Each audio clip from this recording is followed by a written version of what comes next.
तत्सवितुर्वरं रूपं ज्योतिः परस्य धीमहि अन्याः सत्येन दीपये ॐ तत्सवितुर्वरं रूपं ज्योतिः परस्य धीमहि अन्याः सत्येन दीपये. Namaste. We have decided to advance now towards a new world of new consciousness. Let's see to that, or to imagine at least, so that one can perceive how it would be. But how to come out of this old world order or the prevailing system of consciousness of humanity as a whole? Another question arises, that who would take us out of this enchanting old world? As if we are fixed with that old world, whereby the present way of life is acquired by default, to the new world order, where we have to put our effort and aspiration to go upward. So it's not an easy task to come out from the enchanting old world to the new world order. Besides, in the old system of modern life, there is a full package in the earthly life. You can understand it. Right at the childhood to adolescent, you are busy with games and play. From adolescent to youth, you have school and other activities of learning with game and sports, love, romance, and marriage. In the maximum youth age period, along with jobs, service, business, money, income, and travel, etc. Then acquiring power, position, wealth, and then risk and adventures with all kinds of enjoyments in life comes in the upper part of the youth. The name, fame, children, and establishments, creating image and popularity among men are massive work remains till the end of the old age. This is how a full package is devised for the men by the men in their tenure in the earthly life. It's clear. But it has some conditions also by default, which everyone is forced to accept against the colorful package given to them in return.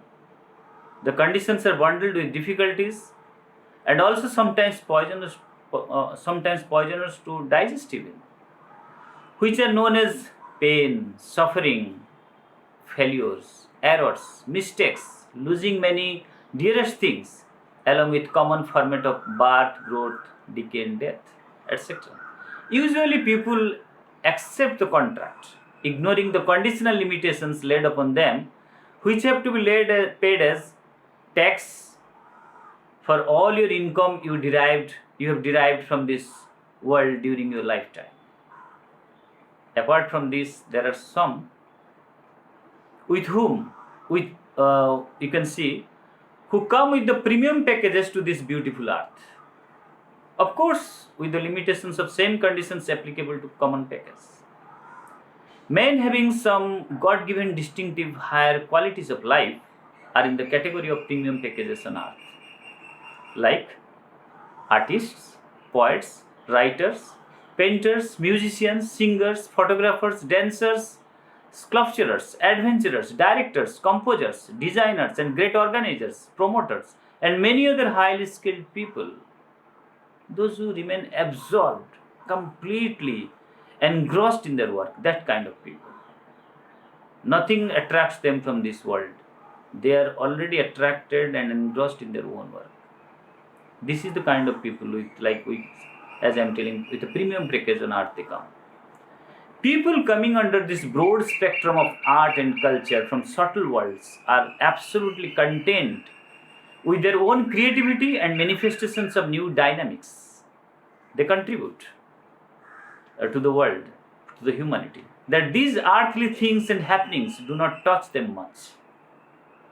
Basically, they have been given with the quality of deep concentration on their creativity and work, which ultimately bring them absolute peace and stillness in their heart to remain untouched in all adverse circumstances. They will not be touched with the adverse circumstances so easily, like the common ordinary people, those who are in ordinary package.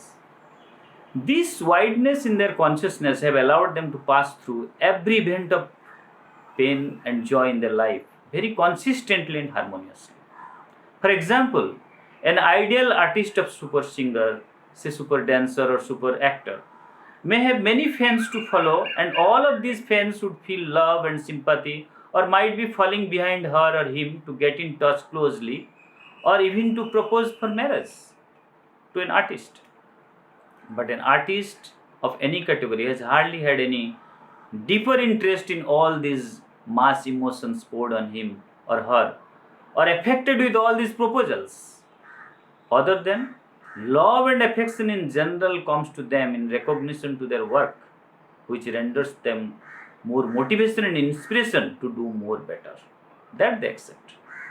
Actually, the artists are always content with their creative art, and unknowingly they have married to the art with whom they have loved and identified themselves dedicatedly from their childhood. So, as long as one is there with that worship to art, one is content throughout one's life because one truly lives with that in every moment of his or her life. For them, if thousands fall in love or wants to marry, also do not affect them. Even if someone finally gets married to fulfill the other aspects of a human part, which happens, that contributes to them as secondary marriage in their life, and throughout their life they feel indifferent to it.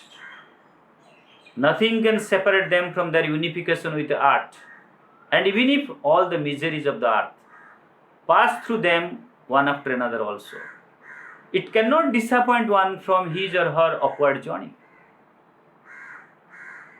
That is the premium package for artists. So why I gave this instance? So identification with the divine is also the work of an artist. So in the new world, new race, those will go, they should have the art of becoming an artist, to perform like this and pass through this world of attractive world with this engrossment with the divine.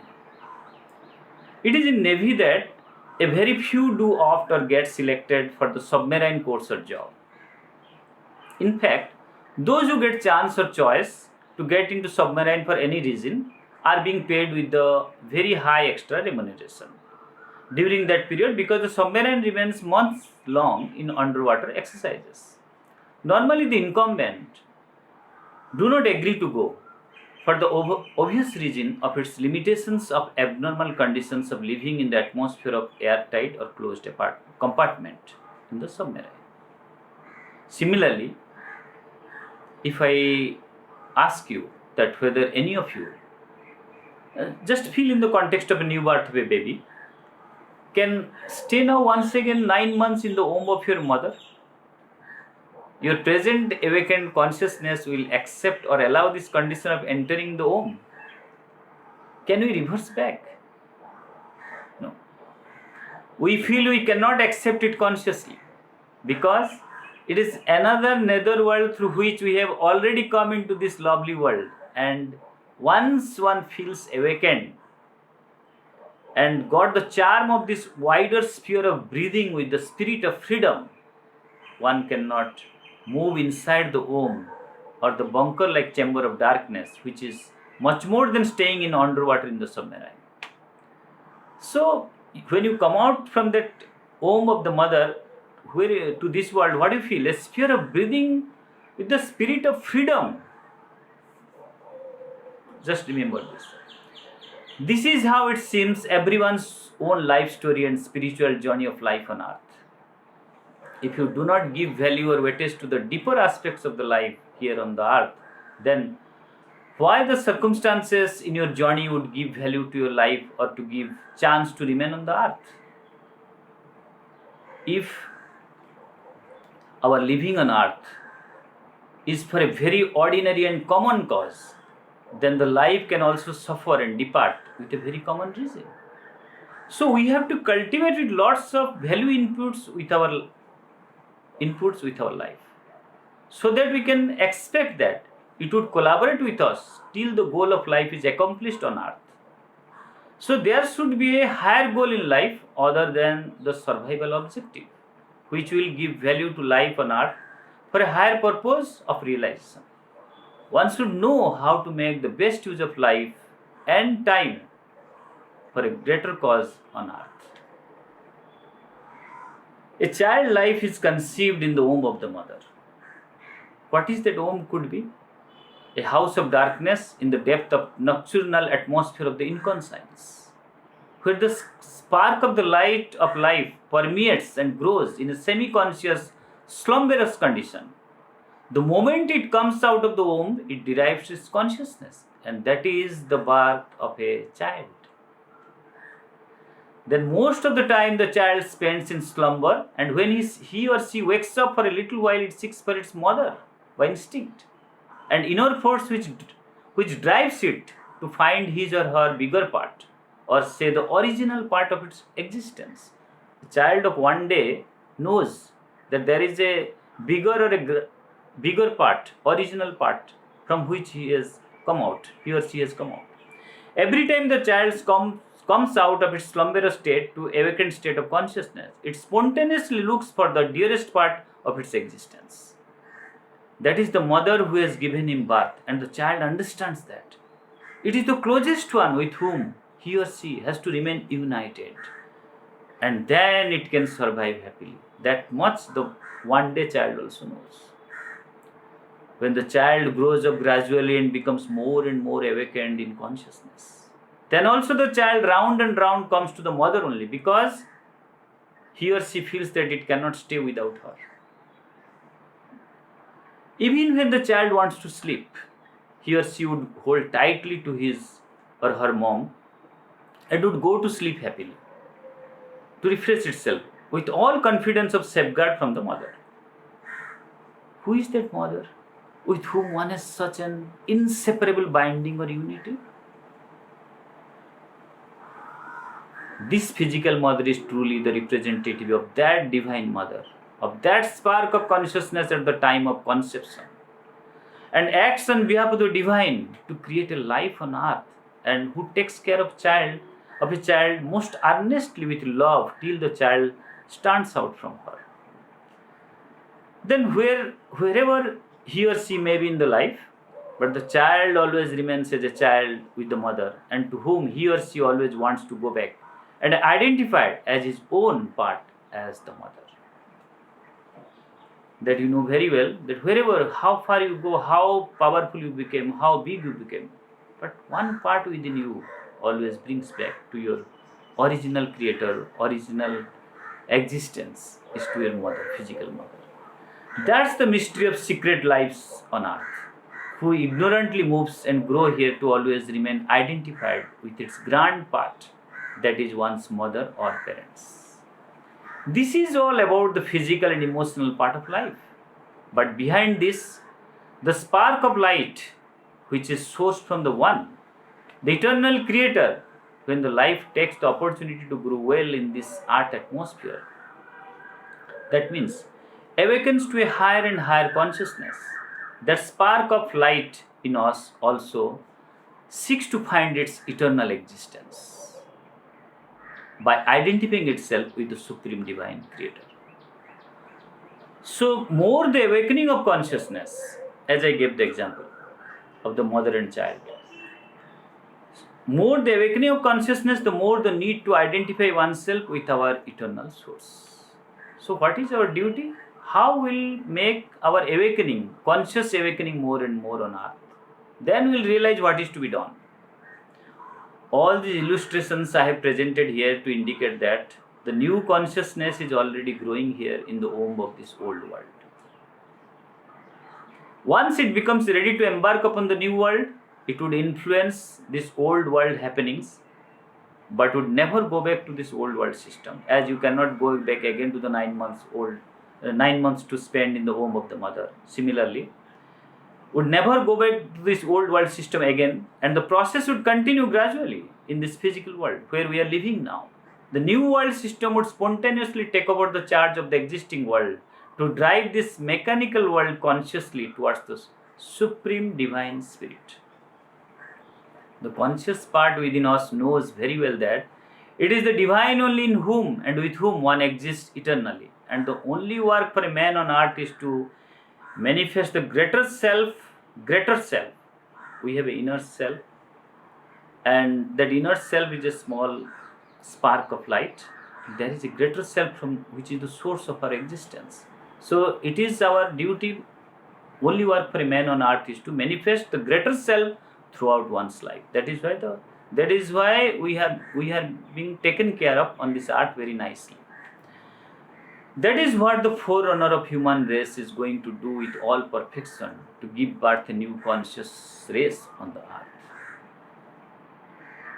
So the more one is awakened consciously from this inconscient, ignorant, ordinary conscious world, more one would realize that one has to find its mother originator, the eternal self who has given him the birth within this time and space. And one has to do everything to manifest that supreme divine by identifying oneself with that eternal mother, maybe in this lifetime or whatever the time required in eternity. But the whole meaning of these instances is to come out of the dark and ignorant world of the mother womb to the world of truth and light, where one would be awakened with knowledge to know the truth of conscious worlds. That's why moment we arrive in this world, we start learning, and even if it is ignorant world, in ignorance, but we go for education. Let's see how Shrobindra and the mother have revealed this secret of the new race. What is the topic today? The secret of the new race. Shrobindra is telling, an evolution in the inconscience is the beginning. When it started, there was an evolution in the inconscience. It was in the inconscient stage. Nothing was moving. Then the earth world bloomed. An evolution in the ignorance is the middle, which is going on. But the end is the liberation of the spirit into its true consciousness, and an evolution in the knowledge, not in ignorance. Shrobindra, Centenary Verse, volume 22, Light. Listen carefully now from the mother's words, which she has given on 24 July 1957, in her question and answer. Let me put it before you. Shrobindra says that if the divine were not at the center of everything, he could never manifest in the world. It is the same thing when he says that essentially in its origin and deepest structure, the creation is divine, the world is divine, and that is why this divinity will be able to manifest one day, become tangible, express itself fully in place of all that veils and deforms it at present. Up to now, all that has manifested of this divinity is the world as we know it. But the manifestation is boundless. And after this mental world as we know it, of which the apex and prototype is man, another reality will manifest, which Shrobindra calls the supermind. For it is in fact the next step after the mind, beyond mind. So, seen from the world as it will naturally be supramental. That is something above the mind.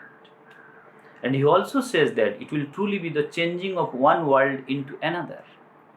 For so far, the whole creation belongs to what he calls the lower hemisphere where we live, as we know it, which is governed by ignorance and based upon the inconscient, whereas the other one will be a complete reversal, not from this lower hemisphere. The sudden appearance of something which will belong to quite a different world, and which instead of being based on ignorance will be based upon the truth. That is why it will truly be a new world.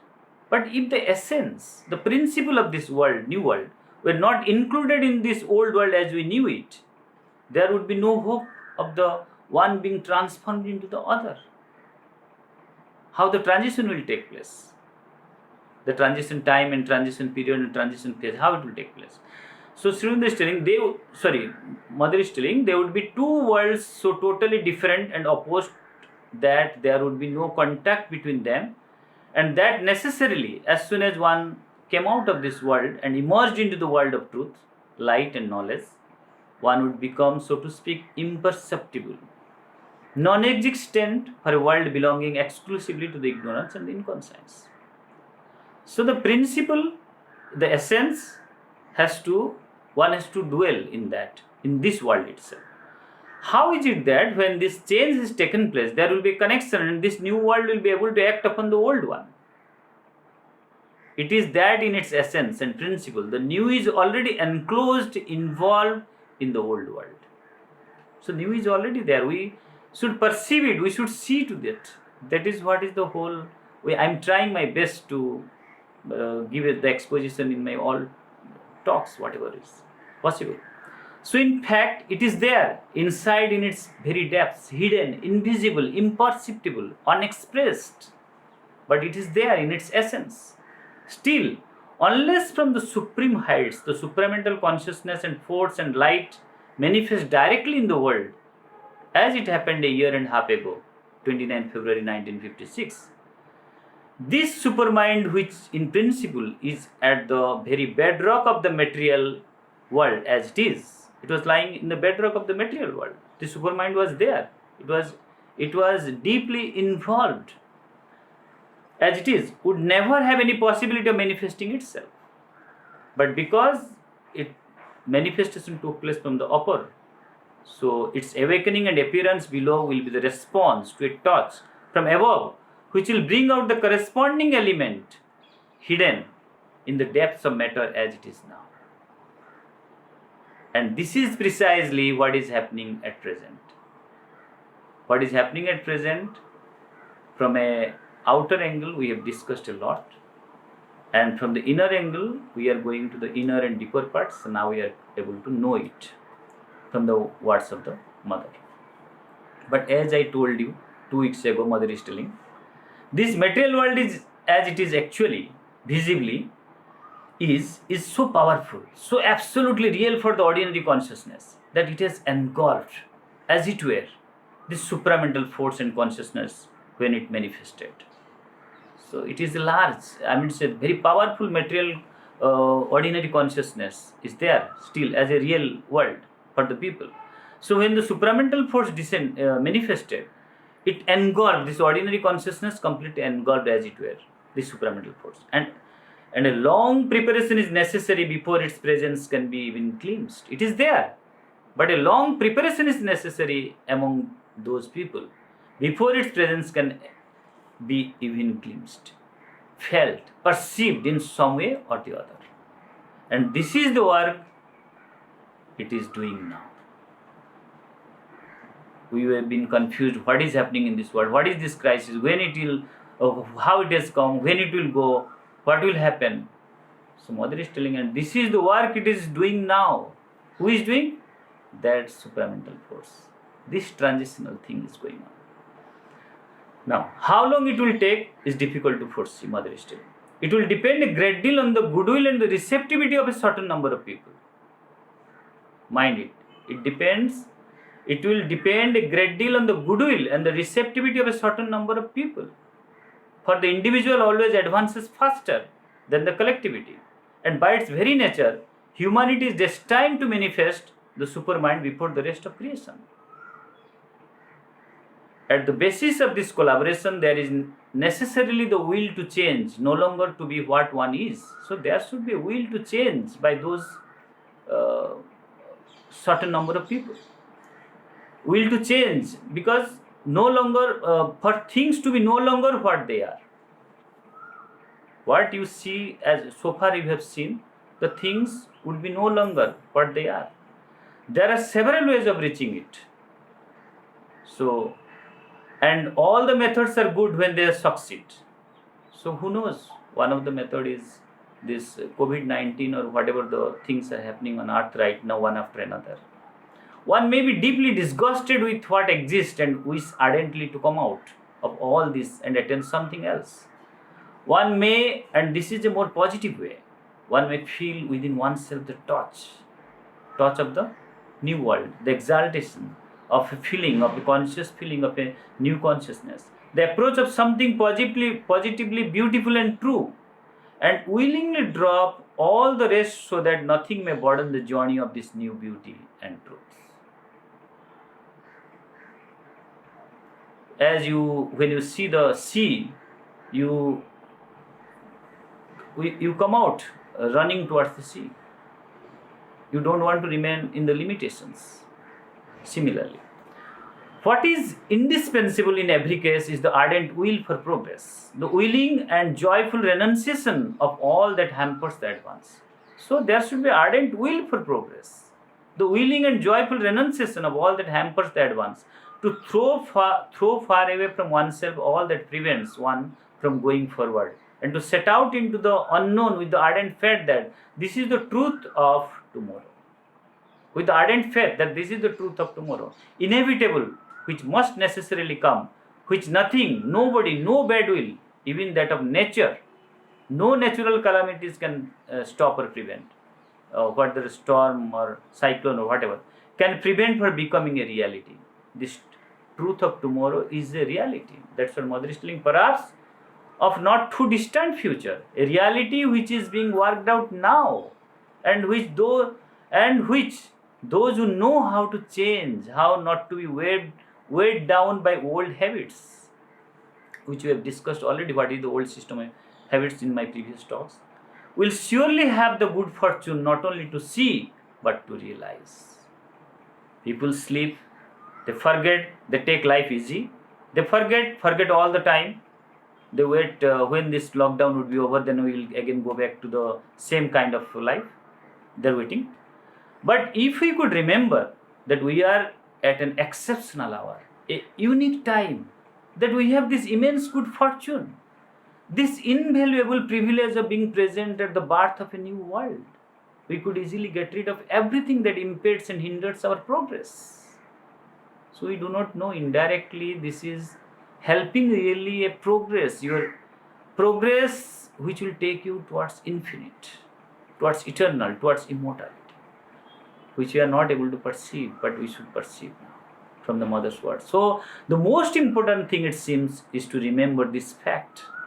Even when one doesn't have the tangible experience, to have the certainty of it, which people may say, where is that? I don't understand. But still Mother is telling to have the certainty of it and a faith in it, to remember always, to recall it constantly, to go to sleep with this idea, to wake up with this perception, to do all that one does with this great truth as the background, as a constant support.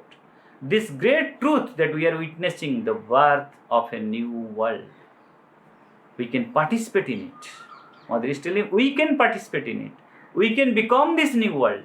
And truly, when one has such a marvelous opportunity, one should be ready to give up everything for its sake. Mother is, in the question and answer session, Mother has put it in the volume 9, 24 July 1957. The rest part will be in episode C, will be continued next. I wish you with all good spirit. Sarve bhavantu sukhina, sarve shantu niramaya, sarve bhadrani pashyantu, ma kaschid dukha bhavet. Namaste.